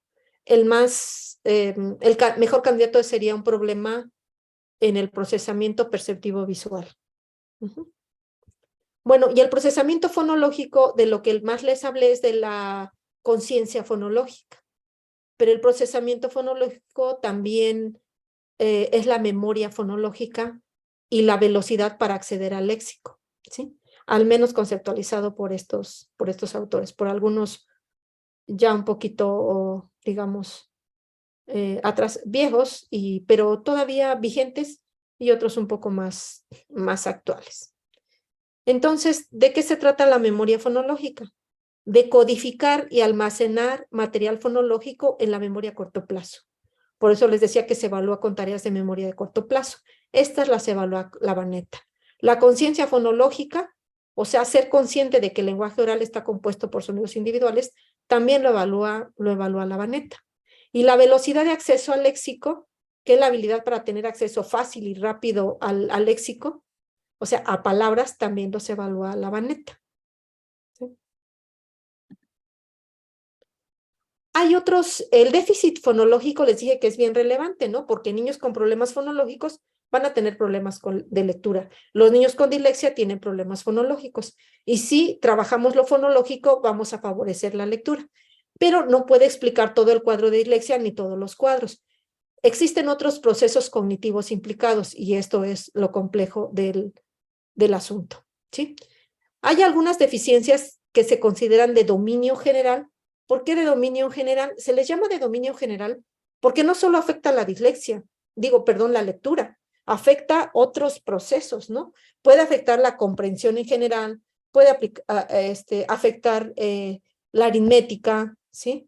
La comprensión, etcétera. O sea, son deficiencias mucho más amplias. Y ahorita, en cuanto mencione la atención, verán a qué me refiero. ¿Un problema de lectura puede ser derivado de un proceso de un problema de atención? Sí, pero el problema básico sería atencional, o sea, no está atendiendo a los estímulos visuales. Uh-huh. Y aquí hay varios problemas, nada más que es como muy largo, ¿no?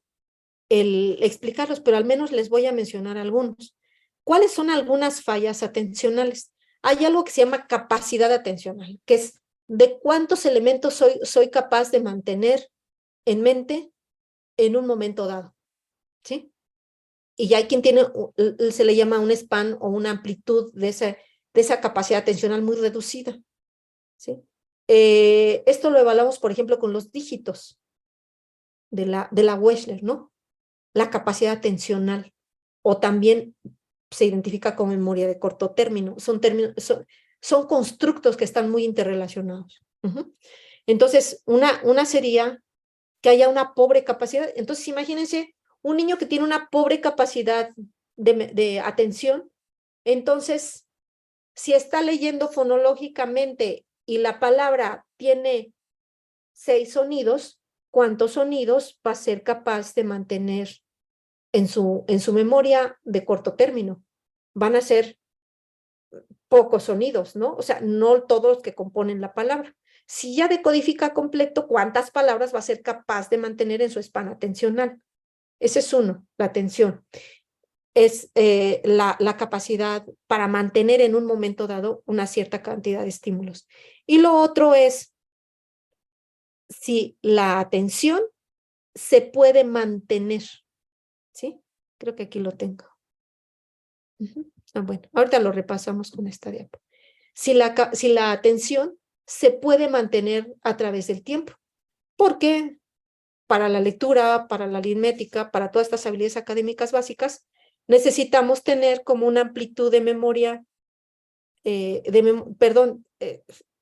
atención suficientemente grande, es decir, mínimo tener periodos de atención de minutos, ¿no? De estas habilidades atencionales en la primaria se van entrenando, yo creo que no tan intencional, pero se van entrenando, porque mientras en el preescolar se les hacen muchas pausas, los periodos de trabajo son breves, ¿no? En la primaria se les exigen periodos grandes y además con actividades que tienen alta carga, como el aprendizaje de la lectura. Tiene mucha carga porque no son habilidades automáticas, entonces se les tiene que entrenar primero a que mantengan la atención durante ciertos periodos que permitan la adquisición del conocimiento, ¿no? Entonces, si hay fallas en este sentido, pues va a haber fallas en la lectura, pero van a ser secundarias a habilidades de dominio general, ¿sí? De las más representativas en la atención. Y bueno, la Vanetta también evalúa la atención. Mañana que veamos con detalle cada una de las pruebas, ya nada más les voy a decir, acuérdense que dije esto, ¿no? Porque ya no voy a mencionar cada función, sino voy a hacer referencia a lo que hoy, el día de hoy se está tratando. Bueno, otra falla atencional es que los niños a veces no atienden, pueden tener en el centro del pizarrón, de la hoja, de la pantalla, una palabra y no la están atendiendo. Realmente pensamos que la están atendiendo, no la están atendiendo. Están atendiendo quizá una parte de la palabra y la otra no la atienden, ¿sí? O en este proceso atencional, las letras como que se les mueven, no mantienen el orden que es necesario de las letras dentro de la palabra, ¿sí? Y ya cuando estamos hablando de rastrear un texto, también hay niños que no rastrean adecuadamente. Empiezan a la izquierda y no concluyen con todo lo que les falta a la derecha, ¿sí? O no van rastreando renglón por renglón, sino se pueden saltar renglones. Esas son fallas atencionales. Entonces, la Vanetta explora la atención, ¿sí? Aquí algunos de los conceptos relacionados con la atención sostenida. Aquí ahorita les mencioné más de los que aquí tengo, pero la atención sostenida consiste en mantenerse en una actividad demandante. El aprendizaje de la lectura es demandante, entonces tienen que mantenerse por un tiempo prolongado. Por eso, si el niño no tiene periodos de atención suficientes, con lo que tenemos que empezar es con tareas de atención, no con lectura, con tareas de atención, que nos permitan un mínimo de tiempo en que el niño pueda estar concentrado, ¿sí? Otra habilidad que no les dije previamente es que la atención también consiste en seleccionar del ambiente aquello que le es relevante en un momento determinado, al tiempo que inhibe la información que es irrelevante. Esto es la atención selectiva, ¿sí? Se concentra en aquello que en ese momento tiene que concentrarse mientras ignora o inhibe toda la información del ambiente que en ese momento no es necesaria, ¿sí? Estas dos capacidades pues son importantes para las habilidades de lectura, que requieren en general el esfuerzo mental sostenido y la capacidad de inhibir información no necesaria para un determinado procesamiento. Entonces, con esto les quedará claro que la atención como una habilidad de dominio general es relevante para la lectura. ¿Sí? La siguiente habilidad o función es la memoria de trabajo.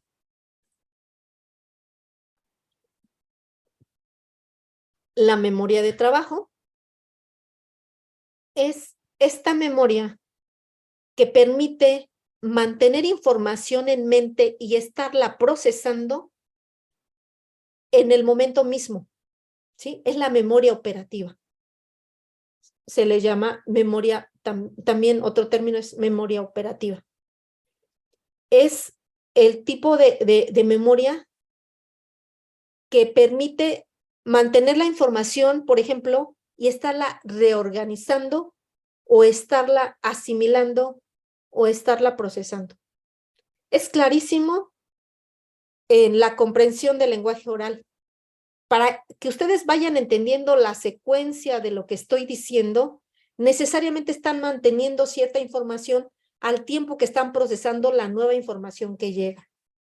Pero una vez que esa información se procesó, ya no está. O sea, lo que yo dije hace 2 minutos ya no está en su memoria de trabajo, está lo más general, pero se va desvaneciendo y va entrando nueva información, ¿sí? Es una información que hay un término en inglés que en español suena como muy, ¿qué les diré? Muy común, pero así es, se está continuamente refrescando, ¿sí? Se está continuamente, en español se usa más el actualizando, es una memoria que se actualiza continuamente, pero a mí como que me gusta el traducido directamente del inglés, que es una memoria que está refrescando continuamente, ¿sí? Con la información entrante. O sea, se mantiene y se está actualizando o refrescando con la información que va llegando. Entonces, para la lectura, tanto para la decodificación, pero mucho más para la comprensión, la memoria de trabajo es de lo más importante. Ya les hablaba también de la dificultad que hay para generalizar el entrenamiento de memoria de trabajo a actividades que tengan ya que ver con la lectura, pero es sumamente relevante. Aquí tengo una diapo de memoria de trabajo. ¿Sí? Aquí el resumen es: diversas investigaciones señalan que los niños con trastorno de aprendizaje pueden caracterizarse por su falta de habilidad para retener información en la memoria, mientras, de manera simultánea, se procesa la misma u otra información. ¿Sí? Y la memoria de trabajo, pues hay memoria de trabajo, se considera que es como una interfase. Primero tiene componentes ejecutivos, o sea, quiere decir que la memoria de trabajo es controlada. No es una habilidad de un nivel muy básico porque es controlada. Implica funciones frontales, funciones ejecutivas, ¿sí? Y se relaciona con la memoria de largo plazo. ¿Por qué? Porque es un buffer o un almacén temporal donde yo rescato información de mi memoria de largo plazo, como ahorita que ustedes están escuchándome, ¿no? Están tratando de rescatar todo lo que conocen del tema, ¿sí? Y actualizarlo con lo que estoy diciendo. ¿Y dónde? En una memoria temporal. Entonces, estoy repartiendo la atención a esto, ¿sí? A un buffer, a una memoria que me permite rescatar información de la memoria al tiempo que está entrando nueva información. Y se considera que hay un almacén que es episódico, otro que es fonológico para el lenguaje. O sea, la memoria de trabajo habría memoria de trabajo fonológica, memoria de trabajo visoespacial y memoria de trabajo episódica, ¿sí? La visoespacial y la fonológica los evalúa la Vanetta. Y bueno, esto es otra de las habilidades de dominio general, no solo para la lectura, sino para la comprensión oral, para la lectura, para la aritmética. Imagínense lo importante que es tener memoria de trabajo para la aritmética, ¿sí? Incluso dicen la memoria de trabajo es lo que nos da como el sentido de estar en el aquí y en el ahora, ¿no? O sea, la ubicación en el aquí y en el ahora, si no estaríamos perdidos sin la memoria de trabajo.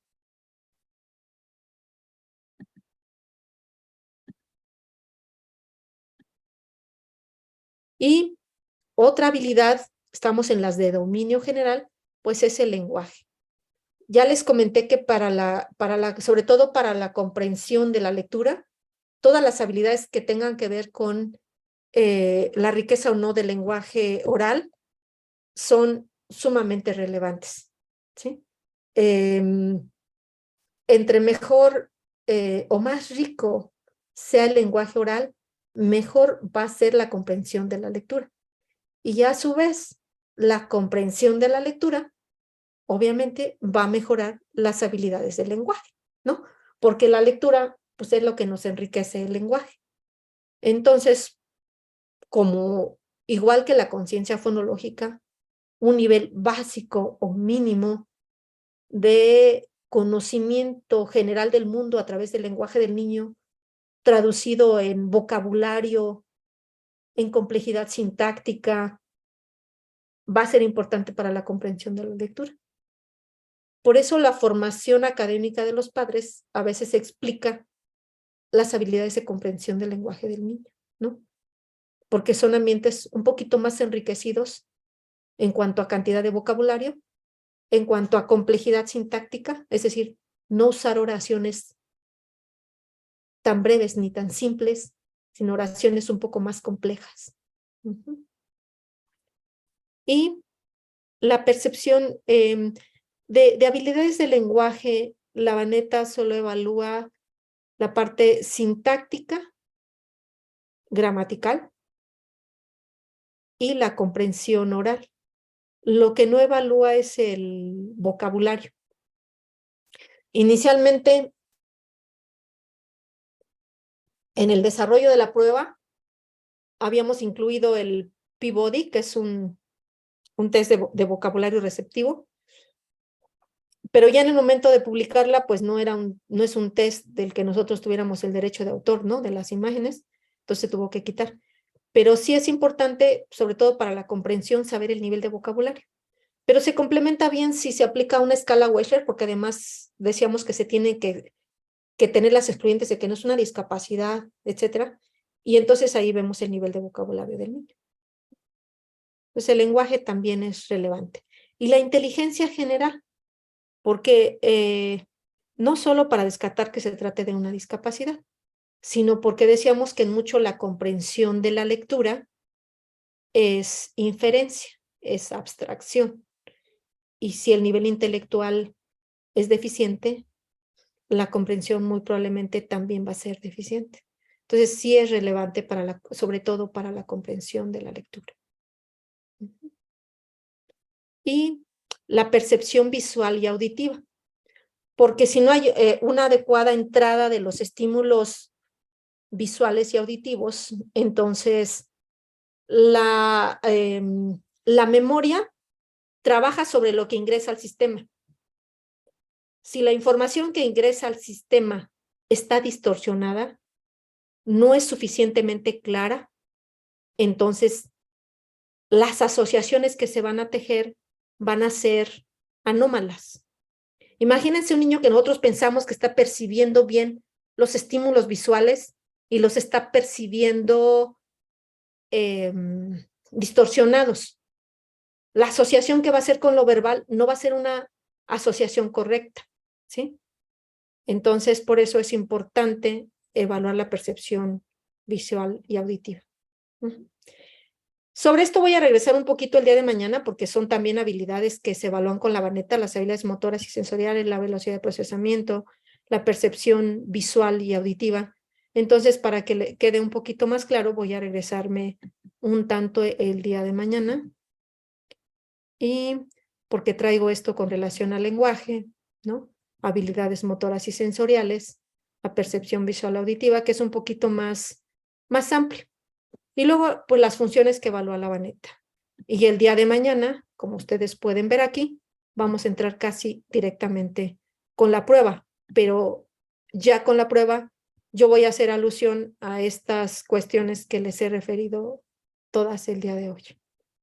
Y bueno, dejamos estos minutos escasos para que ahora sí me hagan las preguntas más generales de todo lo que vimos. Puede ser de este último tema o de todos. Y bien, quedo abierta, no sé, quizá dejo la presentación porque si alguna pregunta está relacionada con alguna de las, y se puede ejemplificar mejor con alguna de las diapos. Ok, pues doctora, ya tenemos una pregunta en el chat de Marisol Arce. Ella pregunta, ¿cuál es la memoria de trabajo episódica? Ah, ok. Les dije que quizás soy ahora sí, ya puse aquí el chat. Sí, mira, había tres, ¿verdad? Decíamos, una es verbal, otra es visoespacial y otra es episódica. En el modelo original, este modelo original es de Baddeley, no existía el buffer episódico, pero él mismo reconoció que en la memoria no siempre recordamos cosas que son solo verbales o solo visoespaciales, sino recordamos cosas que tienen todo un contexto. Entonces, la memoria de trabajo, la episódica, es para todos los eventos que le tienen todo un contexto, ¿sí? Sería como, en general, la memoria episódica tienen un contexto espacial, temporal, verbal, es decir, son memorias que conjuntan mucha información. Gracias. Sí, solo que esta no la evalúa la Vanetta. Pero la Ok. más relevante para la lectura sería la fonológica, ¿no? Aunque también evaluamos la visoespacial porque esta se considera que es bien importante para el aprendizaje de la aritmética. Y como la Vanetta no solo se dedica a lectura, sino también a aritmética, ¿no? Aunque no fue el tema de hoy, pero también está diseñada para el trastorno de la aritmética. Ok, y Dalia María tiene la manita levantada. Ojalá puedas abrir tu cámara. Adelante. Sí, ¿qué tal? Buenas noches, doctora María. Quería consultarle en cuanto a lo que se refiere al área de lenguaje. Si bien es cierto, esperamos con mucha expectativa el día de mañana la batería Vanetta que nos va a presentar. Usted mencionó que, me parece en una investigación o en un estudio, se aplicó el Peabody, ¿no? Como test para poder evaluar justamente el lenguaje. Pero también mencionaba de que, bueno, finalmente los resultados de esta prueba me parece no se consideraron. No sé si podría usted recomendarnos alguna prueba de evaluación del lenguaje justamente para estos casos con niños de dificultad y del aprendizaje, ¿no? En este caso, la dislexia. Gracias, doctora. Sí. Pues precisamente sería el Peabody, porque es una buena prueba, ¿no? Actualmente hay dos, pero no recuerdo los nombres. Si quieren, mañana los traigo. Una es de vocabulario receptivo y otra expresivo. Y yo creo que habría que evaluar las dos cosas, ¿no? Porque si es, vamos, el Peabody lo que tiene es que al ser como de selección, ¿no? Uno puede evaluar si el niño comprende la palabra, pero a lo mejor tiene dificultad para expresarla, nos permite ver ese aspecto, aunque también habría que complementarlo con lenguaje expresivo. Pero yo les traigo, pero el Peabody en primera instancia sería una buena opción. Tú misma me mencionaste digamos, la respuesta. ¿Sí? Gracias, doctora. Sí, y aquí tenemos otra en el chat, ¿verdad? Ahora sí ya abrí mi chat. Mencionan que si la batería tiene un enfoque neuropsicológico para la aplicación y evaluación de los interesados, pedagogos y psicopedagogos pueden utilizarla.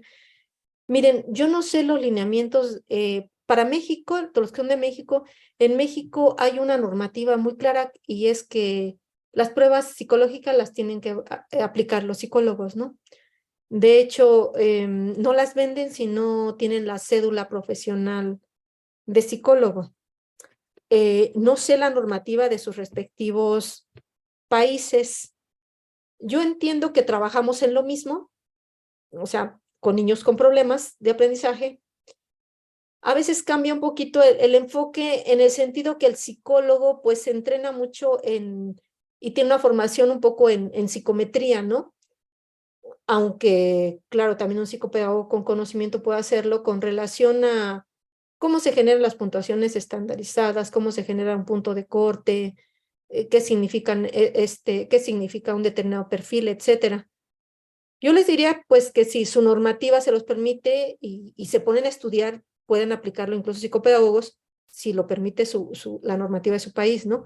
De otra forma, pueden contactar con algún psicólogo que esté interesado también en el área y finalmente ustedes van a poder interpretar ya los perfiles de la prueba. Pero eso es, esta sería la respuesta. Es de México. Sí, pues esta es la situación, Antonia, que aquí sí se requiere esto, que sea un psicólogo quien aplique. Aunque claro, es de interés, digamos, la baneta para psicopedagogos y para maestros de educación especial. Eso me queda claro. ¿Algo más? Si no quieren en el chat, pueden tomar el micrófono. Creo que ahorita tienen libertad de hacerlo. Sí, sí. Tenemos todavía otra pregunta más, doctora, de Claudia Ibet, y dice así. Desde su conocimiento o experiencia, ¿nos puede recomendar alguna prueba para excluir la deficiencia intelectual, además de las escalas Wechsler? Sí, sobre todo con niños que tienen mucho problema del lenguaje, que a veces es el caso. Es más breve, por ejemplo, el TONI. El TONI 2 es de inteligencia no verbal y nos da bastante aproximación a la capacidad intelectual del niño. Y si lo que pasa es que consume demasiado tiempo la Wechsler, pero sí está disponible, entonces aplicar puede ser matrices o cubos y vocabulario. O sea, como que esas tres pruebas son correlacionan mucho con el CI global y dan una buena aproximación. Aunque si la pueden aplicar completa, pues mucho mejor. Porque actualmente la Wechsler está más neuropsicológica que en otras épocas. Más neuropsicología que quiero decir nos da índices, ¿no? Que finalmente tienen una explicación desde el punto de vista neuropsicológico.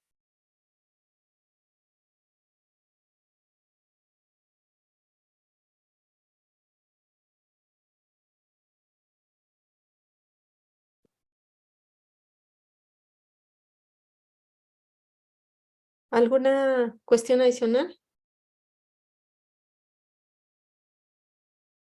Alfonso ya nos está compartiendo el link del Peabody.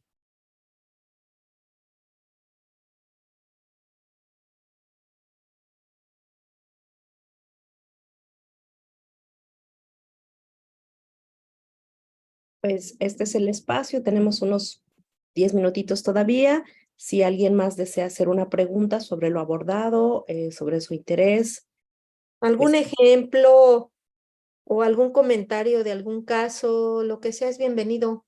Porque a veces los casos uno piensa que no, pero eso permiten como aplicar lo que estamos diciendo, ¿no? Entonces, son bienvenidos.